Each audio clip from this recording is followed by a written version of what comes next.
오늘 사건은 대만 타이중시 성강구 지역에 몇 년간 비어있던 한 공장에서 발생했습니다. 2022년 10월 26일 오후 이 공장의 주인이었던 임씨가 이 공장 청소를 하기 위해 일꾼들을 데리고 온 거예요. 다시 공장 임대 주려고. 대청소를 해 놔야 사람들이 보고 들어올 거 아니야.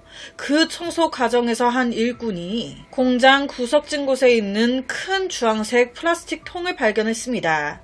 청소해야 되니까 이 통을 옮기려고 했어요. 그런데 뭐가 이렇게 무거워? 성인 남자가 들려고 하는데도 안 옮겨지는 거예요. 이에 이 일꾼이 그 통 안을 들여다보게 되는데 시멘트가 한가득 차 있네. 이게 사람 촉이요. 진짜 무시를 못해요. 이때 이상한 느낌이 싹 드니까 이걸 일꾼이 주인인 임씨한테 알린 거예요. 임씨는 주저하지 않았습니다. 바로 공구 가져와서 시멘트를 깨 부수기 시작해요. 점점 그 시멘트 층이 벗겨지면서 그 안에 있는 무언가가 모습을 드러내기 시작하는데 뭐였겠습니까? 사람 신체 일부가 드러납니다. 놀란 이들 바로 경찰에 신고했죠. 이 통 안에 있는 시신은 투명 비닐봉지, 그 위에 파란색 침대 시트, 그 위에 방수매트, 그 위에 비닐봉지 여러 개, 또 그 위에 두꺼운 시멘트까지 총 6가지 층으로 겹겹이 쌓여져 있었습니다. 부검 결과 발견된 시신, 이 범인이 왁스를 얼마나 갖다 부은 건지 얼굴이 알아볼 수 없을 정도로 훼손에다가 부패까지. 그래서 정확한 사망 사인조차 확인하지 못했습니다. 이 공장 안에서 발견된 건 시신뿐만이 아니었어요. 시신 유기와 관련된 도구들, 예를 들어 물통, 시멘트 믹서기, 여분의 비닐봉지 등등이 대량으로 발견됐어요. 조사에 들어간 경찰은 이 공장 주인이 제공한 기록을 통해 이 공장을 마지막으로 임대한 사람이 3년 전 30대였던 차이자와라는 여성이었다는 걸 확인했습니다. 좀 특이했던 게 이때 차이자와 임대료를 2년치 약 30만 위안을 한 번에 그냥 냈다는 거예요. 하나로 6천만 원 정도를 한 번에 냈어. 아니, 공장을 임대했어요. 그럼 보통 공장을 돌려야 될 거 아니야. 그런데 이 여자는요, 2년치를 내놓고도 공장을 돌리지 않아요. 어떠한 상업 활동도 하지 않은 거예요. 모습도 안 보이고. 그냥 공장을 사용료 돈만 내놓고 그대로 놀리고 있어. 이때 공장 주인 좀 이상하다 생각을 하긴 했어요. 그런데 돈 다 받았잖아요. 이 여자가 공장을 어떻게 쓰든지 말든지 신경을 껐던 겁니다. 경찰은 바로 마지막으로 공장을 빌린 차이자와 이 여자를 조사하기 시작합니다. 그런데 역시나 이 여자 3년 전 한 실종 사건으로 여러 차례 경찰 조사를 받았었네. 이때 실종된 사람 차이자와의 남자친구였습니다. 이름은 아정. 즉 남자친구 아정이 실종되면서 여러 차례 이 여자가 조사를 받았었어. 하지만 여전히 이 사건은 미제 실종 사건으로 남아 있었습니다. 그런데 지금 현재 플라스틱 통에서 의문의 시신이 한 구 나왔어요. 차이자와가 임대했던 그 공장에서 말이죠. 이거 똥꾸렁내가 난다. 이거 3년 전 실종됐던 그녀의 남자친구 아정 아니야? 확인 결과 빙고 맞다고 나옵니다. 그렇다면 이 아정을 죽인 범인은 누구인 걸까? 우선 피해자 아정에 대해 간단하게 말씀드리겠습니다. 아정은 당시 45살로 한부모 아버지로서 인형 뽑기 기계를 운영하며 생계를 유지하고 있었습니다. 비록 생활이 넉넉하진 않았지만 그는 성실한 사람이었고 가족, 특히 딸한테 많은 사랑을 쏟았어요. 반면 차이자와 이 여자는 33살로 타이중시의 유명한 술집 아가씨였습니다. 당연히 순수하게 차 따르고 물 따르는 일이 아니었죠. 그녀는 남자 손님 옆에 착 붙어 강도 높은 스킨십에 고객 한 명 한 명 찾아가는 서비스 너무 좋아. 개인적으로 연락까지 하고 지내면서 종종 자기 손님들을 몇 명을 자기 집에 초대해 요리까지 해주는 엄청난 넉살을 보여주던 여자였습니다. 달콤한 외모에 적극적인 과감한 찾아가는 스킨십 서비스까지 남자들이 마다할 이유가 없죠. 덕분에 그녀는 항상 가게 에이스였어요. 그녀 역시 이전에 이혼 경력이 있었고요. 그 전 남편과의 사이에서 두 아이를 두고 있었습니다. 두 사람 다 이혼한 아이가 있는 상태였던 거죠. 2013년 이 둘은 친구의 소개로 처음 만났습니다. 이때 아정이 그녀한테 홀딱 반해요. 이 여자 다가오는 남자 안 맞거든. 옳다구나. 바로 사귀고 바로 동거 시작합니다. 아정은요, 보통 남자였어요. 내 여자에게, 내 가족에게 최선을 다하는, 이게 굉장한 장점인 건데, 문제는 상대방 여자가 어떤 여자냐에 따라 달라진다는 거죠. 상대방 여자도 이런 여자면 너무 좋지. 그런데 상대방이 차이자와 같은 쓰레기 같은 애면 골 때리는 거예요. 차이자와가 경제적으로 어렵다라고 말할 때마다 아정은 도움의 손길을 내밀었습니다. 그녀가 힘들어할 때면 늘 내가 곁에 서서 지켜주겠다, 힘이 돼주겠다. 문제는 이런 그의 마음을 인연도 알아. 일명 작업을 치는 거예요. 오빠, 나 빚이 좀 있는데 이것 좀 갚아주면 안 돼? 5만, 10만, 15만 야금야금 돈을 가져가요. 처음에는 빚이나 본가 집을 도와주고 싶다 이런 거였지. 나중에는 자기 카페 여는 게 꿈이었다고. 자기야, 나 카페 좀 열어주면 안 돼? 이때 남자친구 아정은요, 그 꿈을 이루게 해주고 싶었던 거예요. 아, 그래, 내가 차려줄게. 망설임 없이 여자친구 카페 내주겠다고 친구와 가족들한테 돈을 막 빌립니다. 그러니까 돈이 남아 돌아서 자기 돈으로 해주는 게 아닌 거예요. 그렇게 친척과 친구들한테 약 50만, 1억 정도의 돈을 빌려서 이걸로 차려라고 하면서 차이자와한테 줘요. 그런데 돈을 줬으면 차려야 될 거 아니야. 이 여자가 안 차려. 결론은 그 돈 어디로 갔는지 미스테리로 남아 있습니다. 2017년도에 자기야, 사채업자들이 또 우리 엄마 집에 가서 돈 갚으라고 위협하고 막 했나봐. 어떡해. 이 말에 가슴이 철렁 내려앉은 아정. 뭐? 우리 장모님이? 바로 대출 받으러 갑니다. 우리 장모님 빚 갚아주려고. 그 결과 어느 순간 그는요, 157만 위안의 빚을 지게 돼요. 157만 위안 하나로 3억이 조금 넘어가는 돈입니다. 이 꽃뱀한테 완전히 털린 거예요. 이렇게 아정이 빚더미에 쌓여갈 때 그녀는요, 말로는 가난을 호소하면서 하는 짓거리인 매일 화려하게 꾸미고 매일 명품 사면서 매일 고급 장소만 싸돌아 다녀요. 누구랑? 새로운 남자랑. 아정 뒷골 빼먹은 그 돈으로 여러 남자들과 몰래 애매한 관계를 유지하면서 놀러 다니는 거예요. 자, 이걸 아정 몰랐을까요? 처음엔 몰랐어요. 그런데 걸린 거예요. 야, 너 이거 뭐야? 결론은 이때 다신 다른 남자들과 연락하지 않겠다고, 미안하다고 그녀 싹싹 빕니다. 그런데 집어를 개줍니까? 남자를 너무 좋아해. 여러 번 몰래 또 연락하고 썸 타다가 또 걸려요. 이건 화 안 내는 게 이상한 거죠. 말싸움이 시작됐고 이때 몸싸움으로까지 번집니다.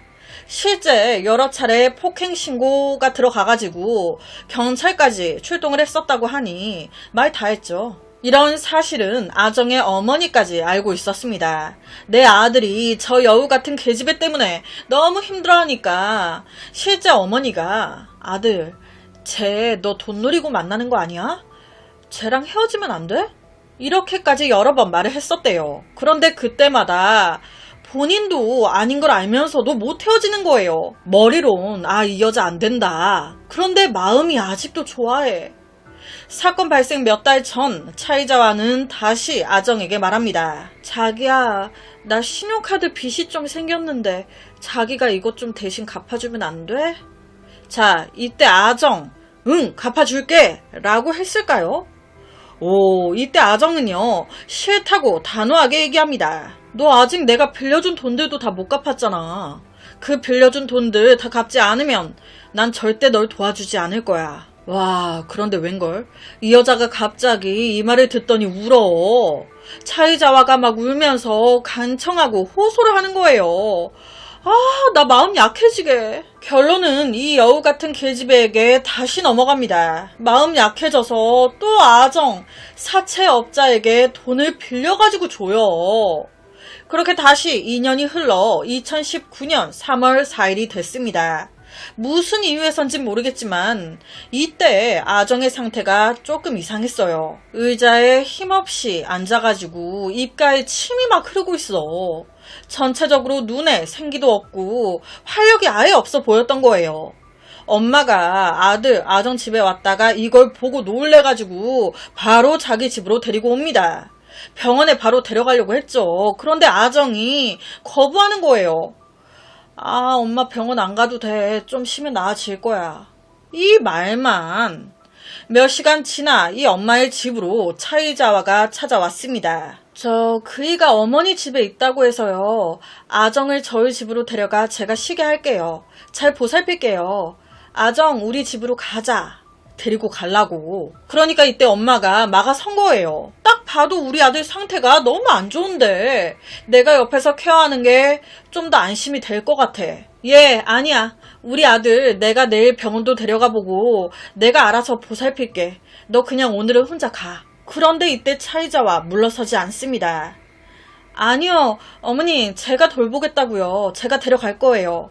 아정 뭐해? 얼른 가자니까. 반복해서 데려가겠다고만 하는 거예요. 엄마는 안 된다. 그렇게 신랑이 하다가 이 엄마가 부엌으로 잠깐 들어간 그 사이에 이것이 우리 아들 아정을 강제로 부축해가지고 집에 나가버렸네. 놀란 엄마 바로 뒤쫓아 나왔죠. 너 지금 뭐 하는 거야? 내가 돌보겠다니까? 이때 엄마는요.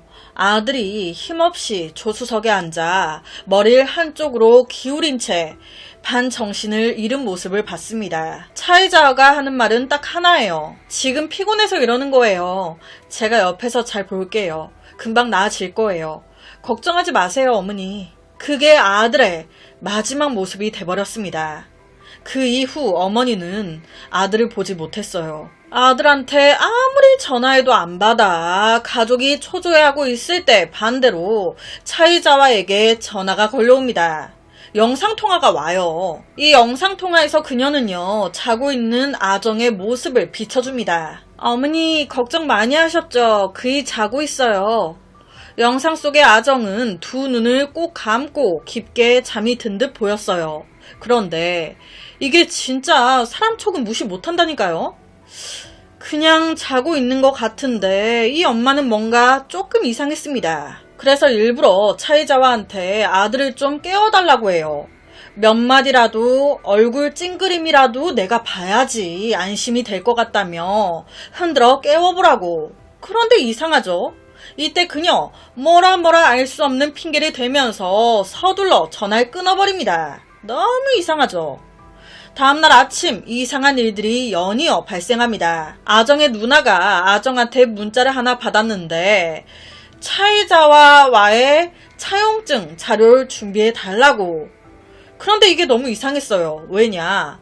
우리 남동생 원래 나한테 이렇게 문자 안 하거든. 이 문자 너무 딱딱하잖아. 우리 남동생 얼마나 애교 있는 앤데 이건 무슨 남한테 얘기하듯이. 누나 차이자와의 차용증 자료를 준비해줘. 끝. 평소 문자 스타일이 달랐던 거죠. 그래서 이때 누나 테스트를 해요. 그래? 무슨 차용증? 누나 지금 바빠서 일일이 문자 못해. 전화해 전화. 하지만 한참을 기다려도 전화는 안 옵니다. 이틀 후인 3월 7일 차이자와가 아정의 가족들한테 연락해 옵니다. 되게 다급하게. 채권자가 집에 계속 찾아와 협박하고 위협해서 아무래도 이 집에선 계속 못 살 것 같아요. 아정이 먼저 가오슝에 있는 친구 집으로 대피해 도망가 있어요. 거기서 좀 안정되면 가족한테 연락한다고 했으니 알고 계세요? 그러면서 차이자와 한 가지를 강조합니다. 제가 아정한테 당장 생활할 생활비로 약 10만 위안 정도를 줘놨어요. 그 돈으로 어느 정도 생활할 수 있을 거예요. 너무 걱정하지 마세요. 여기서 10만 위안 하나로 2천만 원 정도 됩니다. 이 말을 들은 가족들은요, 너무 이상했습니다. 자, 차이자와 말로는 돈도 충분히 줘놨고 지금 도망도 가 있대요. 그런데 왜 본인이 전화를 안 해? 왜 차이자와 지가 우리한테 왜? 이게 이상하잖아요. 더 이상한 것은 어느 순간부터 아정과 전화한 사람이 없어. 다 문자만 나눴다는 겁니다. 아정은요, 문자로만 빚 독촉이 너무 심해. 잠깐 대만을 떠나 피신할 계획이야. 그러니까 절대 신고하면 안 돼. 내가 사라져서 채권자들이 내 가족들, 엄마, 아빠, 누나에게 찾아갈 수도 있어. 몸 조심해요. 미안해. 실제로 이 문자 받고 얼마 안 돼서 정말 가족들에게 채권자들이 찾아옵니다. 아정 찾으면 죽여버리겠다고 협박을 엄청 하고 가요. 그러니까 가족들 입장에서는 더더욱 경찰에 신고를 못하겠는 거예요. 아정 찾으면 죽여버리겠다는데. 그렇게 약 한 달 정도 더 지난 4월 2일 5시 51분이 됐을 때 다시 한번 가족들에게 아정의 문자가 날라옵니다. 아정 딸한테 와요. 공항 항공편 사진과 함께 딸, 지금 아빠는 공항에 와 있어. 아빠가 인형 뽑기 사업을 더 넓혀 보려고 다른 나라로 가서 인형 뽑기 기계 사업을 조사하고 오려고 해. 이 말에 딸이 걱정을 했어요. 그러니까 걱정하지 말라고 모든 게 괜찮아질 거라고 얘기합니다.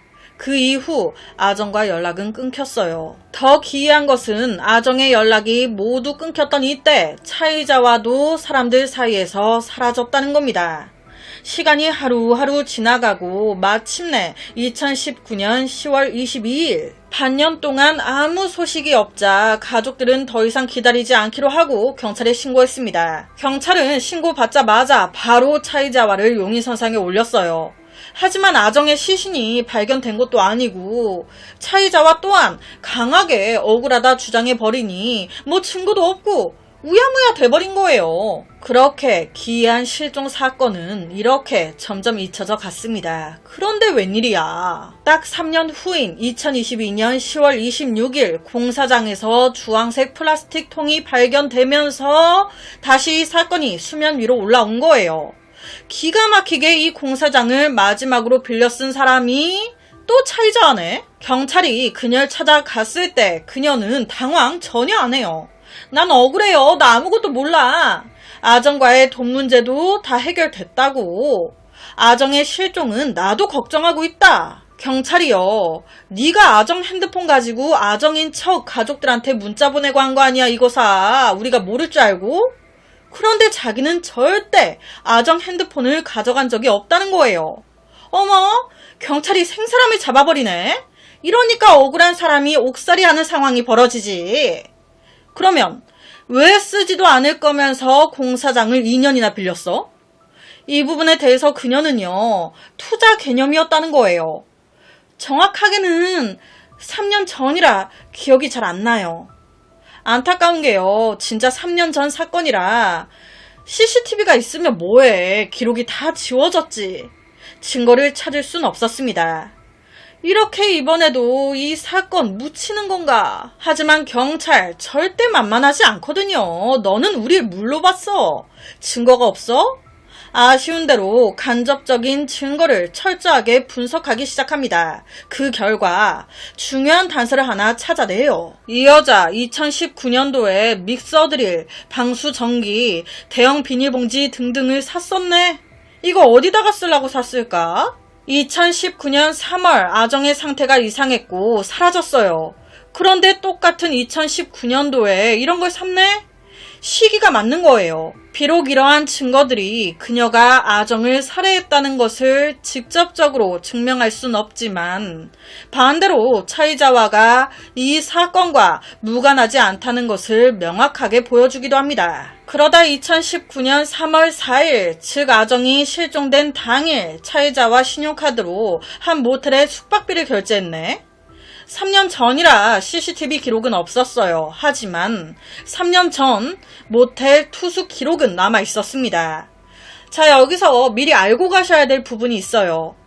이 모텔의 프런트 데스크 사용 등록 방법인데 이 모텔이요. 만약 숙박하는 사람이 남자 한 명이다? 그러면 프런트 데스크 시스템에 A라고 기록이 된다고 합니다. 만약 여자 혼자 왔다? 그러면 B라고 기록되고 남자 2명이면 이 A라고 기록되는 거예요. 그런데 남자와 여자가 둘이 같이 왔다? 그러면 이게 정상적인 조합이라고 간주해서 아무 표시도 기록이 안 된다는 겁니다. 또한 방 인원에 변동이 있어. 예를 들어 둘이 들어갔는데 한 명이 편의점 간다고 나왔다거나 두세 명이 같이 들어갔다가 한 명이 그냥 집으로 가는 이런 경우에도 프런트 데스크 시스템에 즉시 기록이 된대요. 이 점을 생각하시면서 사건의 그날 밤 모텔 체크인 상황을 살펴보겠습니다. 첫 번째 체크인은 사건 당일 밤 8시 32분에 있었고 차이자와와 아정이 둘이 같이 308호 방에 체크인했습니다. 이상한 점은 이때 이 두 사람이 2시간만 머물고 10시 53분에 체크아웃 했다는 거예요. 2시간 딱 있다가 모텔에 나왔어. 그런데 참 이상하죠? 다음날 새벽 4시 12분경 두 사람이 다시 이 모텔로 들어옵니다. 체크인을 다시 한 거예요. 그러면서 방이 바뀝니다. 308호가 아닌 309호실로. 여기서부터 좀 이상하게 돌아가는데 이 309호실에서 이 두 사람 딱 16분 머무릅니다. 시스템 기록에 따르면 새벽 4시 28분에 이 309호 방 표시가 A로 바뀌어요. 그러니까 둘이 들어간 지 16분 만에 차이자와 모텔방은 나온 거예요. 그러면서 이 방 안에 아정 혼자 남아있다고 기록이 돼 있는 겁니다. 그럼 여기서 뭐 그럴 수 있잖아요. 같이 있다가 차이자와가 나 요 앞에 편의점 좀 다녀올게. 그렇게 잠깐 나가도 한 사람만 있다고 기록이 되니까. 그런데 기록을 보니까 이날 이 여자 안 돌아왔어. 4시 28분에 차이자와 나가고 이 이후부터 이 309호 방에 계속 A, 아정만 혼자 남아 있었던 걸로 나오는 거예요. 그렇게 다음날 정오 1시 11분경 이 시스템에서 같이 들어온 차이자와가 자리를 오래 비워 있으니 자동으로 체크아웃 됐다고 표시를 합니다. 아정이 이 방을 떠난 기록은 전혀 없었어요. 그럼 309호 방을 가보면 되겠네. 가봤죠? 309호 방 비어져 있었습니다. 흔적도 없이 사라진 거예요. 누가? 아정이. 와, 뭐지? 당시 모텔의 문은요, 정문 딱 하나 있었습니다. 비상구가 있긴 했지만 화재나 다른 사고가 발생하지 않는 한 일반적으로는 절대 열리지 않는다고. 다시 말해 아정이 정문을 통해 나가지 않았다면 차이자와가 모텔에 나서기 전 체크아웃하기 전에 이미 아정 사망해서 사건이 발생했을 가능성이 높고 그 이후 비밀리에 옮겨졌을 가능성이 크죠. 경찰은요 너무 이상했어요. 다른 것보다 왜 그 같은 날 밤 8시 32분에 들어와서 308호 체크인 2시간 딱 머물고 체크아웃 다음날 새벽 4시 12분에 두 사람이 다시 모텔로 와서 309호실 체크인 이 309호실에서 딱 16분 있다가 차이자와 나왔단 말이에요. 2시간과 16분 뭐 한 걸까요? 바로 차이자와 불러 이 부분을 물어봤습니다. 지 말로는 그래요. 아정이 그날 밤 몸이 좋지 않았어요. 원래 우리 집으로 데리고 가려고 했는데 집에 가기 싫다고 해서 그 모텔로 간 건 아정이 먼저 가자고 해서 간 거예요. 그럼 2시간과 16분은 왜 짧은 시간 내 같은 호텔에 2번이나 머문 건지 이 이유에 대해선 하는 소리가 당시 아정이 인형 뽑기 사업을 하고 있었어요. 몸이 안 좋다 보니까 잠깐 모텔에서 쉬고 인형 뽑기 사업 점검을 하러 갔다 와야 될 것 같다고 하더라고요. 그래서 처음에 들어가서 2시간 쉬고 나왔고요. 그 이후에 인형 뽑기 점검하고 다시 모텔로 들어갔던 거예요. 들어가자마자 바로 뻗길래 피곤한가 보다 하고 저 혼자 바람 쐴 겸 나왔던 거고요. 그녀의 이런 진술 그냥 들으면 아무 문제가 없어 보이지만 경찰은 좀 이상했습니다. 왜냐? 아정의 어머니가 마지막으로 아들을 봤을 때 상태가 혼자 걷기도 힘들 정도로 많이 안 좋았다고 했습니다. 말도 제대로 못했다고. 그런 상태였던 아정이 모텔에서 2시간 딱 쉬고 인형 뽑기 사업 점검을 하러 갔다? 경찰은요, 다시 물었어요. 마지막으로 당신이 혼자 모텔을 나왔을 때 그때 그 방 안에 정말 아정 있었어요? 모텔 직원이 갔을 땐 아무도 없었다는데 아정 어디로 간 거예요? 이때도 그녀는 침착하게 대답합니다. 자기가 309호실 체크인하고 16분 있다가 나갔잖아요. 바람 쐰다고. 나갔다가 바람 쐬고 모텔로 다시 돌아왔는데 잠이 안 와가지고 수면제를 먹었다는 거예요. 자기가. 수면제 먹고 잠들었다가 일어났는데 아정이 어디 갔는지 없더라. 난 모른다 어디 갔는지. 내가 수면제 먹고 깊게 잠들었을 때 스스로 나간 것 같다라는 겁니다. 와, 이런 그녀의 행동과 설명 경찰은 믿을 뻔했어요. 그런데 여러 가지 모순이 있습니다. 우선 그녀 다시 모텔로 돌아왔다. 다시 잤다. 그런데 모텔 기록이 왜 달라? 그녀 체크아웃되고 계속 아정 혼자 있던 걸로 표시돼 있었습니다. 그리고 지 말로는 자기가 수면제를 먹고 깊게 잠들었다고 했지만 핸드폰 기능이 말도 못하게 좋잖아요. 그녀 핸드폰에 경보 걸음수 체크하는 기능이 있었던 것 같아요. 그게 3년 전 걸 기록하고 있었나 봐. 3월 5일 새벽 4시 25분부터 4시 54분까지 600보를 걸은 걸로 나오는 거예요. 이어서 5시 29분부터 6시 6분까지 또 780보를 걸었습니다. 3월 5일 새벽 4시 25분부터 4시 54분? 이때가 언제냐? 모텔 기록이 309호실 커플로 둘이 들어간 걸로 기록됐다가 남자 혼자 남아있다고 기록이 바뀐 때입니다. 이때 혼자 나가서 뭐 했길래 600보를 걸었어? 이상한 건 다음 기록이에요. 5시 29분부터 6시 6분까지 780보. 이때는요, 기록상으론 그녀 체크아웃 된 후였고요. 지 말대로 하면 다시 모텔로 들어와서 수면제를 먹고 잤다는 그 타이밍이었습니다. 그러니까 모텔 기록도 걸음 수도 지 주장과 안 맞는 거예요, 지금. 뭐? 자고 있었어? 뭘 자기를 700보나 넘게 걷고 있었구만. 이때 뭐 하고 있었던 거야? 이 부분에 대해서 그녀는 스킬했습니다. 오래돼서 기억이 안 나요. 딱 각이 나오죠? 죽이고 시신 유기했구나. 어디에? 맨 처음 언급했던 공장에. 그녀는 공장을 2년 임대하고 다양한 시멘트 및 공구를 차례로 구입했습니다. 자, 여러분, 여기까지는요, 너무 그녀가 범인 같지만 정황 증거일 뿐이에요. 결정적인 한 방이 없어. 그런데 여기서 결정적인 증거가 나옵니다. 바로 차이자와의 친구가 찍은 셀카 사진 한 장. 이게 이 사건을 뒤집어 놨어요. 너무 평범해 보이는데 이게 어떻게 3년 전 실종 사건의 결정적인 증거가 된 걸까? 2019년 4월 2일 차이자와와 친구는 타이중 공항 대기실에서 발리로 출발하기 위해 준비하고 있었습니다. 이때 아침 5시 44분경 친구가 겉보기엔 평범해 보이는 이 셀카를 찍었어요. 친구 셀카예요.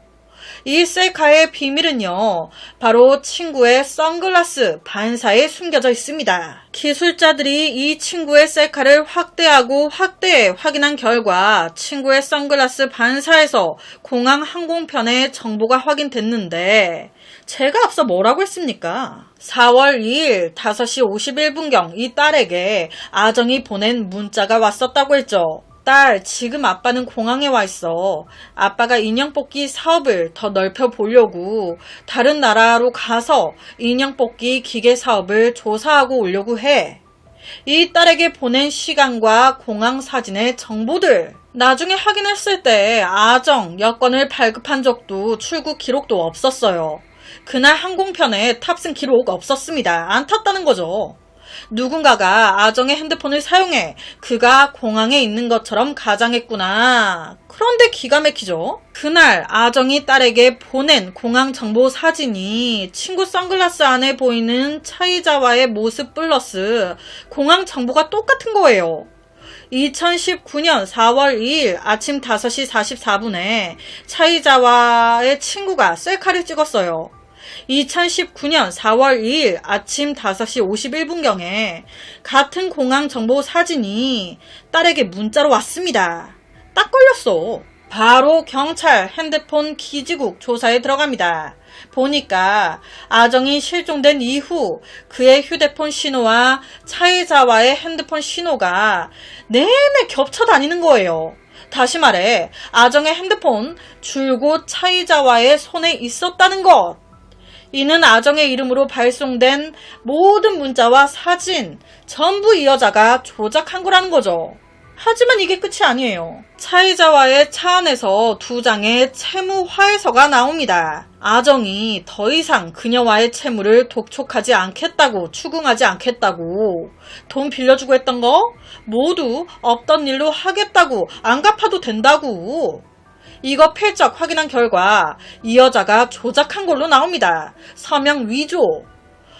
결정적인 게 나왔죠. 바로 체포합니다. 재판에서 차이자와의 변호사는 법의학자가 아정의 정확한 사망 사인 알 수 없다고 했습니다. 고로 피고가 살인을 저질렀다는 결정적인 증거 없지 않습니까? 피고가 범죄를 저지르는 것을 직접 본 목격자 있어요? 없잖아요.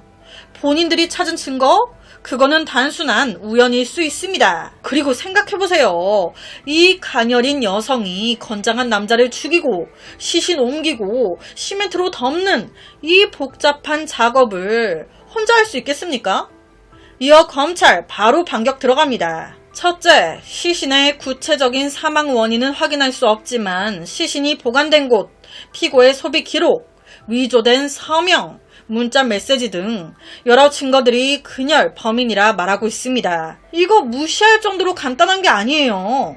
간접 증거의 고리가 완전할 때 그 법적 효력은 직접 증거에 못지 않습니다. 그리고 두 번째, 정말 변호인의 말대로 여자 혼자서 이 모든 일을 하기 쉽지 않았을 거예요. 그래서 우리도 생각했죠. 혹시 공범이 있지 않았을까? 하지만 공범이 있었다고 한들 주범이 그녀라는 건 바뀌지 않습니다. 그리고 사실 시멘트로 시신을 처리하는 과정이 어렵긴 하지만 시멘트 믹서기 등의 도구를 이용하면 피고 혼자서도 분산 작업을 통해 시신을 처리할 수 있긴 합니다. 이렇게 팽팽하게 맞선 변호인과 검찰, 판사는 어느 쪽 손을 들어줬을까요? 판사는 간접 증거들이 너무 강력하다, 빈틈이 없다, 그래서 살인죄로 징역 18년, 시체 유기죄로 징역 5년, 문서 위조죄로 징역 2년, 통신장비 도용죄로 징역 3년.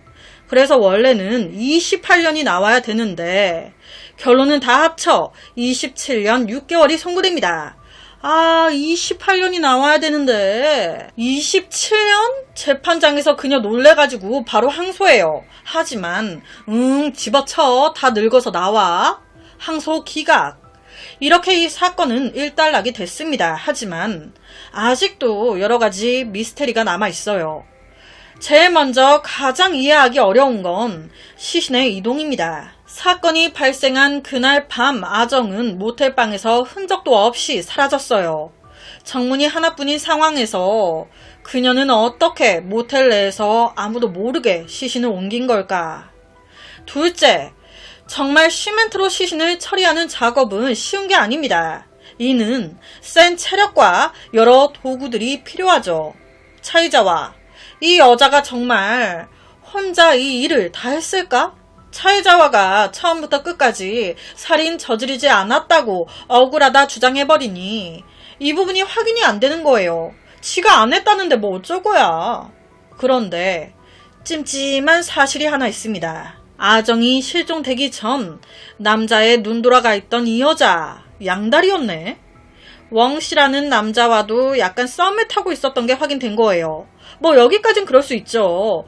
그런 여자였으니까. 그런데 어머?